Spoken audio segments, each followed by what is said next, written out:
রংপুর সদর উপজেলার Paglapir school and কলেজের অধ্যক্ষ প্রতিষ্ঠানটিকে নিজের জমিদারি বানিয়েছেন। বিভিন্ন খাত থেকে প্রাপ্ত আয় কমিটির মাধ্যমে গিলে খেয়েছেন। 12 বছরের আয় ব্যয়ের হিসাব ও পদত্যাগ এ দুটো দাবিতেই আমরা অনড়। গতকাল রবিবার সকাল থেকে বিকেল পর্যন্ত পাগলাপীর স্কুল অ্যান্ড কলেজের অধ্যক্ষকে অবরুদ্ধ রেখে এমন দাবি তুলেছেন আন্দোলনকারী সাবেক ও বর্তমান শিক্ষার্থীরা।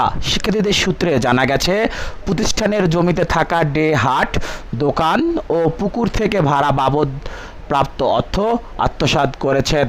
কলেজ শাখায় 12 জন শিক্ষক ও কর্মচারী নিয়োগে প্রায় 1 কোটি টাকা প্রতিষ্ঠানের কোষাগারে জমা না রাখা, এরকম অনেক অবৈধ কর্মকাণ্ডে অব্যাহত রাখতে গত 12 বছর ধরে পকেট কমিটির মাধ্যমে শিক্ষা প্রতিষ্ঠানটিকে পরিচালনা করছেন অধ্যক্ষ। প্রতিষ্ঠানের অর্থ আত্মসাৎ সহ নানা অনিয়ম দুর্নীতির অভিযোগ দায়ের করা হলেও ব্যবস্থা নেয়নি কেউ।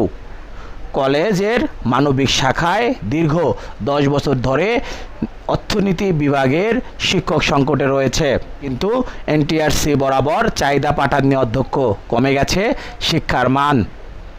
সরজমিনে গিয়ে দেখা গেছে, পাগলাপীর স্কুল অ্যান্ড কলেজের অধ্যক্ষকে অবরুদ্ধ রেখেছেন শিক্ষার্থীরা। বেলা 3:30 বাজে ক্ষুধার্ত শিক্ষার্থীরা কেউ কেউ তালা দেয়া গেটের উপর দিয়ে পার হয়ে যাচ্ছে। একদল শিক্ষার্থী স্লোগান দিচ্ছে, একদল মাঠে জটলা পাকাচ্ছে। বিকেল 4টার দিকে গেটের তালা খুলে দিলে শিক্ষার্থীরা একাংশ বাড়িতে চলে যায়। বিকেল 4:30টার দিকে দুপুরের খাবার খেয়ে স্বাভাবিক ড্রেসে এসে অবরুদ্ধ অধ্যক্ষের রুমের অবস্থান নেয় সাবেক ও বর্তমান শিক্ষার্থীরা।